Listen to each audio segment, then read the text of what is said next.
Mga kapatid, minsan pa tumayo po tayo bilang paggalang sa pagbasa ng banal na salita ng Diyos. Ito po sinasabi sa unang Korinto, Kapitulo 16, talatang 13. Ito po ang sinasabi, magbantay kayo, tumayo kayong matatag sa pananampalataya, maging matapang kayo, magpakalakas kayo. Purihin po ang Panginoon sa pagkabasa ng kanyang banal na salita. Nakakaupo po tayo. At ngayon mga kapatid, tayo po ay maghanda na sa pakikinig ng salita ng Diyos. Tayo po ay hahamunin ng katotohanan ng Ebanghelyo ng Panginoon Kristo sa pamagitan po ng kanyang lingkod. Itatayo sa ating harapan. Wala pong iba, kundi ang ating kapatid, Pastor Romel Arnel Ventura Roque. Salamat po, may kumparing tunay. Mukhang mas maganda yung mic natin pagka mukhang mas maganda gamitin to Brother JR. No, parang okay, no? Kasi medyo hirap na yung sound system nating luma. Hallelujah, hallelujah, Lord Jesus Christ, amen, praise God. Announcement ko muna, ang BCMC prayer meeting natin every Wednesday. Bagamat di ako nakakasama, pero makasakali. Kasi talagang gano'n at least nakakaya na. Talagang nagkakaroon na ng hamon sa bawat isa na nagtalaga, itinalagay yung kanyang sarili sa paglilingkod sa Panginoon sa pamamagitan ng prayer meeting every Wednesday night.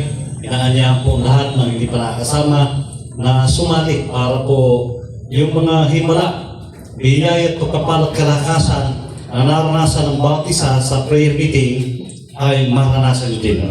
Maganda po. Supportan po natin. And then, ang ating music ministry, talaga namang pinagpapala, palakpakan natin ang Lord.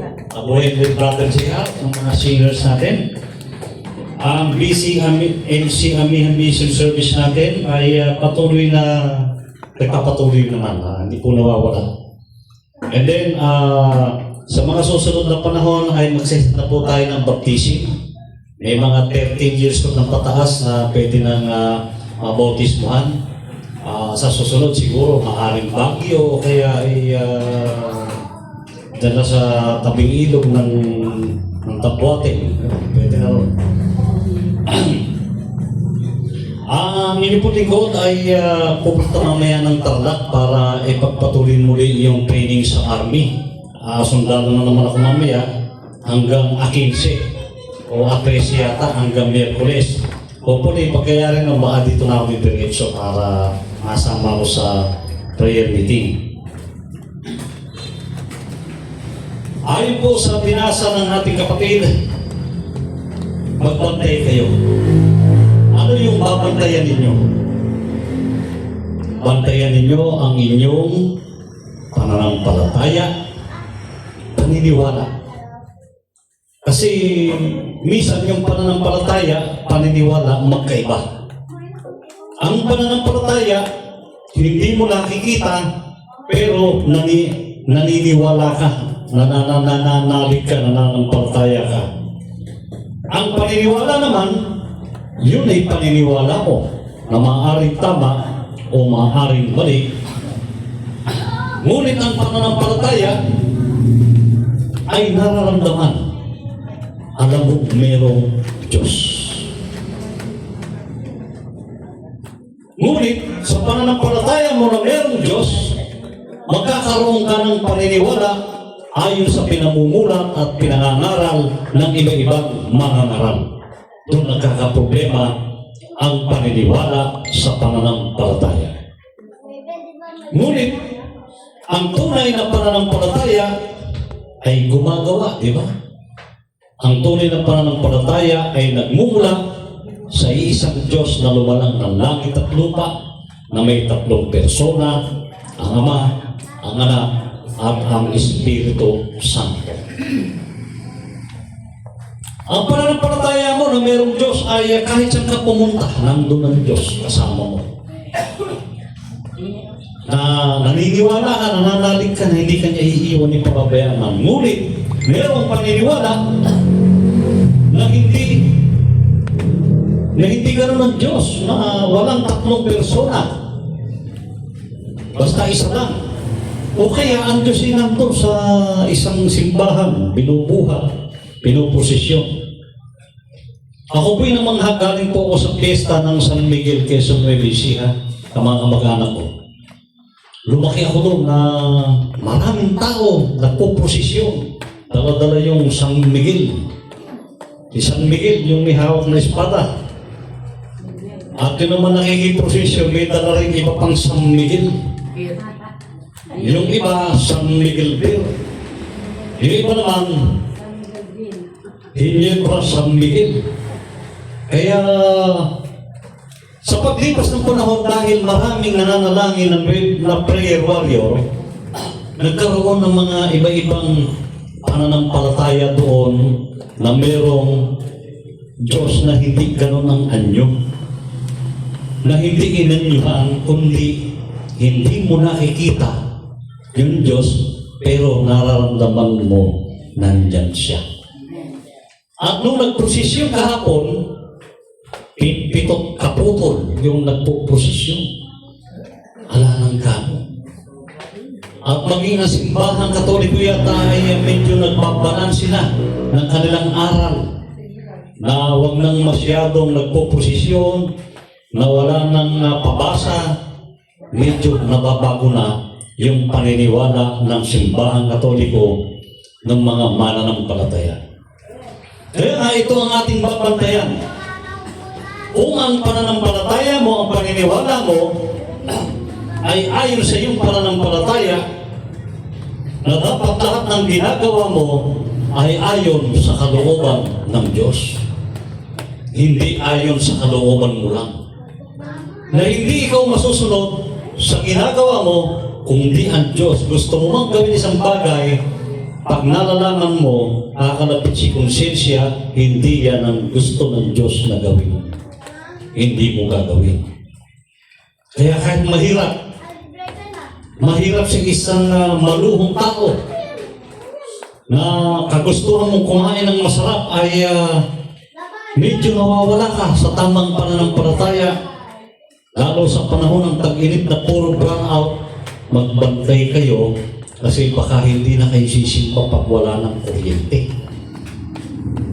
Pero kung mabantayan mo ang katawan mo, makapagsisimba ka kahit walang kuryente, meron ka pang solar, electric pan. Di ba? Meron nun, no? May tinda akong solar power power pump. Hindi ko nadala. Pero kasi yung negosyo, hindi nga ako marunong magbenta, pero may paninda ako. Mahilig ako magtinda, hindi man ako sanay magbenta. Kaya, bantayan natin yung tindahan at baka mamaya masingitan ka ng mangutang na humihingi pa ng sukli. Maraming dapat bantayan, mga kapatid. Paano magbabantay? Paano mo babantayan? Yung iba-ibang terminong pagbabantay, ang pinag-uusapan natin, bantayan mo ang iyong paniniwala, ang iyong pananampalataya. Paano mo ito babantayan? Dapat ang lagi mong saligan, ang lagi mong pinangahawakan, merong kanun na pinangahawakan na ito lang ang aking basihan, ang aking paniniwala at pananampalataya, the only Holy Bible. Wala kang ibang batayan. Hindi yung sinabi ng pastor. Kasi pwede yung sinabi ng pastor, wala sa Bible. Kundi ang batayan mo, yung Bible na pinangangaral ni pastor. At kung yung sinasabi ni pastor ay ayon sa Bible, yes, praise God. Bantayan mo ang iyong pananampalataya ayon sa sinasabi ng Biblia na pinaliliwanag ng mga tunay na alagad ng Diyos. At tumayo kayong matatag sa pananampalataya. Dahil minsan pag wala kang tatag sa iyong pananampalataya, konting unos lang ng buhay, maaring ikaw ay bumigay. Maaring kung ikay dating seryosong tao, mamaya tawa ka na ng tawa dyan kung ano na sinasabi mo, hindi mo nakilala yung kapwa mo. Nagkaroon ka na ng tama. Kaya nga, mga kapatid, maging matatag. Marami pang darating sa buhay natin ang binabanggit ng Biblia na mga parang hindi na ulit mangyayari kapag dumating sa ating buhay. Maging matatag po tayo sa pamamagitan ng pananalig sa ating saligan, ang Bible, ang pananalig natin sa Panginoong Diyos, sa pangalan ng ating Panginoong Hesus. Maging matatag po tayo, lagi tayong manalangin, dumalo sa mga panalanginan. Kaya nga ang Nuevesia Prayer Warrior sa pangunguna ng ating puting gobernador ay kahanga-hanga sapagkat si gobernador lang ng Nuevesia ang nakakapanalangin gabi-gabi online. At lagi siyang may participation doon. Siya yung special concern. Lagi siya nagsasalita doon, nagsishare gabi-gabi. Kaya nga, gustong-gusto ko po kayong masama sa Nuevesia Prayer Warrior. Kung lulubin ng Panginoon ay makakasama kayo sa anibersaryo ng Nuevesia Prayer Warrior na gaganapin sa kung saan tayo magkakasya. Kasi yung ginanap nilang anniversary, sinamahan ng concert ni Gary Valenciano doon sa Palayan, hindi magkasya. At ako hindi nakapasok sa loob. Andun lang ako sa bungad ng pinto. Hindi ko na matanaw. Hindi ako VIP. At hindi ko pinilit maging VIP kahit pwede. Dahil ginagalang ko, nire-respeto ko yung mga tagapanguna doon. Sapagkat sila ay may karapatan doon. Hindi ala tayong karapatan na maging VIP. Pwede naman, kung i-interview mo si Gary B, pwede. VIP agad ako. Pero hindi ko ginawa. Ito na lang natin na ang susunod din ng pagtitipo ng Nuevesia Prayer Warrior ay doon sa makakadalo kayo na walang VIP, kundi lahat ay pantay-pantay. So yun ang gusto nating ipanalangin sa Panginoon, maging pantay-pantay ang lahat ng magkakapatid upang magkabantayan tayo sa ating pananampalataya at magpalakasan tayo sa isa't isa. Maging matapang kayo. May tapang pala dito na kailangan mong gawin. Tapang para ipaglaban ang iyong pananampalataya. Naku, huwag kang pasisilaw sa mga ino-offer ng ibang pananampalataya na kapag sumama kayo sa amin, malamig dito kahit brown out. At dito, tahimik. Walang sumasayaw. Walang nagsisigawan. Simple. Pero, isa lang ang sinasabi natin sa ganyan. Kung ano sinasabi ng Bible, kung sa kagagamitin ng Panginoon ng nagtuturo ng full gospel ng Bible, kapag sinabing full gospel ng Bible, walang dagdag bawas na tinuturo. Sinabi ng Bible, magkaingay kayo. Umawig kayo ng may kagalakan. Gawin mo yan. Dahil pag hindi mo yan ginawa, baka yun ay kasalanan. Kailangan maging matapang ka sa pagbabantay ng iyong pananampalataya na yung alam mong tama na ikaw ay ligtas, na yung alam mong tama ang ginagawa mo sapagkat yan ang inuutos ng Panginoon. Babantayan mo, lagi mong gagawin at hindi ka paapekto sa mga tao na gustong sirain ang pananampalataya mo para baguhin ang iyong paniniwala. Nasa tamang paniniwala na ang BCMG San Leonardo. Ba't ka pa lalayo dito? Siguro kung gusto mo man lumago ay maaaring patuloy ka pa rin dito kahit nasa ibang lugar ka na, nasa isang simbahan, nasa ibang simbahan na dito ka nagsimula. Dapat dito ka pa rin babalik tulad ko. Di ba? Dito naman ako magsimula. Bata pa ako nun. Hindi na ako matandaan ng iba, pero matanda ko kayo. Habang taga-timpla ng kape ni Pastor Manuel si Nanay, yung kapeng ibibigay na may pampatulog. Ako nakain nun, di ako tulog. Ganun yun eh. Alam na alam ni Jose Halamin ng yun. Anong klaseng tapang ba ang kailangan ng isang mananampalatayang tunay na nasa Panginoon? Tapang na walang makapipigil sa iyong manalangin. Walang makapipigil sa iyo na dumalo sa gawain ng Panginoon. Hindi ka kayang talunin ng katamaran. Hindi ka kayang talunin ng pagpipigil ng mga sa paligid mo na dahil sa nakikita mo may mali ay natisod ka na. Kailangan matapang ka na huwag kang matitisod dahil ikaw man ay nakakatisod din. Huwag tayong matisod at iwasan nating katisura. Sapagkat pag ikaw ay hindi na natitisod, tunay nga ikaw ay nasa Diyos. Kasi minamahal mo na lahat ng kapwa mo. Pare-pareho din natin yan, may problema din sila, huwag na tayo matisod. Kung ayaw tayong pakinggan, wala tayong pananagutan. Sila rin talaga kasi ang masusunod kung minsan. Pero kung Panginoon ang masusunod sa kanila, blessing sa atin. Tapang ng Kristiyano para labanan ang tukso at kahinaan. Labanan niyo ang tukso. Labanan niyo ang kahinaan. Lagi kayo manalangin. Magpakalakas kayo sa pamamagitan ng pagdalo sa mga gawain ng pagtitipon, panalanginan. Huwag niyong iibahin yung turo dito, turo doon ng magkakapatid at magkakaibigan mga Kristiyano. Tayong lahat, maging sila ay iisa sa Panginoong Jesucristo. Hindi dapat mag-away, pag-awayin ng dalawang pastor o dalawang simbahan. Dahil ang tunay na nasa Panginoon ay hindi niya inaari sila lang ang ligtas at tayo hindi.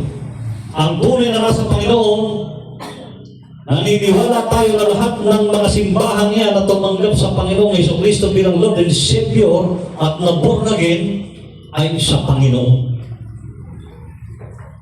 Pero kung hindi tatanggapin ang pagiging born again, hindi ka nabago, hindi ka pinanganak ng muli, sabi sa John 3:3 ni Jesus, hindi mo makikita ang kaharian ng Diyos, hindi ka makapasok sa kaharian ng Diyos, iba yun. May ibang paniniwala yun na wala sa sinasabi ng Panginoong Hesus. Yun lang ang pinaglalaban natin. Para maging matapang tayo, kailangan ipahayag natin ang katotohanan na yun ang sinabi ni Hesus. Yun ang dapat mangyari. Sapagkat kapag ipinahayag mo itong katotohanan na kailangan ipanganak ang muli para makapasok ka sa kaharian ng Diyos, ay ang katotohanan ang magpapalaya sa inyo dahil si Hesus ang daan at katotohanan. Nasa katotohanan ka. Pero kung wala yun, hindi kinikilala yun, kahit anong gawin. Gusto mo man silang makasama sa kaharian ng Diyos, hindi nga sila naniniwala kung paano makapasok sa kaharian ng Diyos. Lagi sinasabi na hanapin niyo muna ang kaharian ng Diyos. Si Jesus pa rin nagsabi nun sa Matthew 6:33. Kailangan makita natin ang kaharian at kailangan makapasok tayo sa kaharian ng Diyos na sinasabi ni Jesucristo. Hindi yung sinasabi ni Kibuloy, iba yun. Baka ma-misinterpret tayo. Magpalakasan kayo mga kapatid. Sino man ang nanghihina, nangangailangan tulungan. Ang pera, ang material ay hindi mahalaga. Ang mahalaga ay ang buhay at ang pagtupad sa kalooban ng Panginoong Diyos na napalakas mo isang mahina sa pananampalataya. Ang ginawa mo sa pinakamalit na bahagi ng iglesia niyan ay ginawa mo sa Diyos. Tayo po lahat ay mo ko pumilit manalangin. Salamat nga po, Father God in heaven, na patuloy mong ipinapaunawa sa amin na bantayan namin ang aming pananampalataya, na magpakalakas kami sa aming paniniwala sa iyo, na ikaw lamang aming sandigan ng iyong salita, na dapat kami lagi nananalangin sa iyo, araw-gabi, pagkagising sa umaga, ano man ang ginagawa, kumain, matulog Panginoon, maglakbay, ikaw dapat ang aming kinakausap. Salamat Panginoon, na nababantayan namin ang aming pananampalataya sa pamamagitan ng iyong mga lingkod na nandito na patuloy na nagpapaalala. Salamat Panginoon sa buhay ng Pastor Henry na siya nga patuloy na namumuna sa iglesia ito at ang kapatid ng minang Panginoon na patuloy mong ginagamit sa lugar na ito, sa bahay, sambahan nito Panginoon.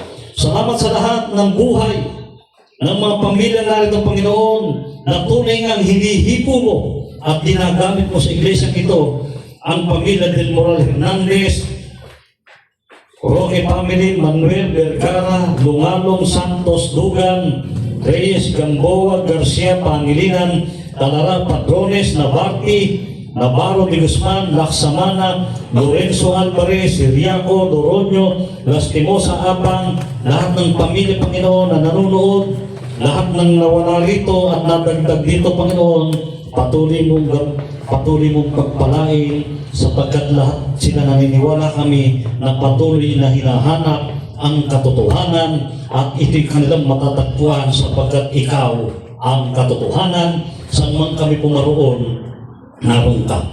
Patuloy mong hipuin ang iyong mapagpalang kamay ang ulo ng bawat isa. Patuloy na ipadaman yung dakilang layunin sa aming buhay kung ano narapat namin gawin sa lalabing panahon ito. Patuloy na pagkalooban ng kalakasan, kagalingan, karunungan, talento, pisikal at spiritual ng bawat isa. Patuloy na pagkalingin na sino ang may karamdaman. Naniniwala kami kung dakilang doktor manggagamot sa lahat ng uri ng karamdaman. At patuloy na ingatan ang bawat isa. Ilalayo sa lahat ng panganib, kapahamakan. Patuloy mo kami bantayan, Panginoon, ang aming pananampalataya at paniniwala. Patuloy mo pagpalain ng bawat isang Panginoon. Pagkalooban ng maayos na kabuhay, siksik, liglig, umaapaw, at ang labis na biyaya aming mapagsalusaluhan, maipagkaloob sa iyo, at mapalago namin ang iyong gawain, Panginoon. Dinadalangin namin, Panginoon, ang future na lugar na tatayo ng aming bahay sambahan, o kung saan mang lugar ito, Panginoon, naniniwala kami na kapag kami ay may bisyo patungkol doon, ito'y magaganap, hindi man ngayon darating ang panahon. Salamat, Panginoon, sa mga taong iyong gagamitin. Sa iyong mga ginagamit ng mga tao, Panginoon, sa iglesia nito, patuloy mo silang palakasin, pagyamanin, paunlarin ang buhay, upang ang kanilang mga kaloob sa iyo ay patuloy na managaman. Kami, Panginoon, ay pasamantalang mag-iwalay, madalang iyong katwiran, ingatan mo ang bawat isa. Ito po ang aming samot dalangin, papur pasalamat sa matamis sa pangalan ng aming Panginoon Hesus. Sumainyo ang hindi malirik na pag-ibig ng Diyos na nagpapatawad ng inyong kasalanan. Saan man kayo pumaroon ay tagdayin ninyo ito, ang dahil sa kanyang pag-ibig sa inyo na tubos ang inyong kasalanan sa krus ng Kalbaryo, kayo naman ay marapat ding humarap sa kanya ng walang dungis na pintasan sa pamamagitan ng inyong pagsambang tunay na walang walang pagkukunwari kundi punong-puno ng pagpapahaba. Sumainyo ang kapayapaan ng Diyos mula ngayon at magpakailanman sa ngalan ng Ama, ng Anak, at ng Espiritu Santo. Amen. Amen. Amen. Magkamayan po tayo bilang magkakapatid sa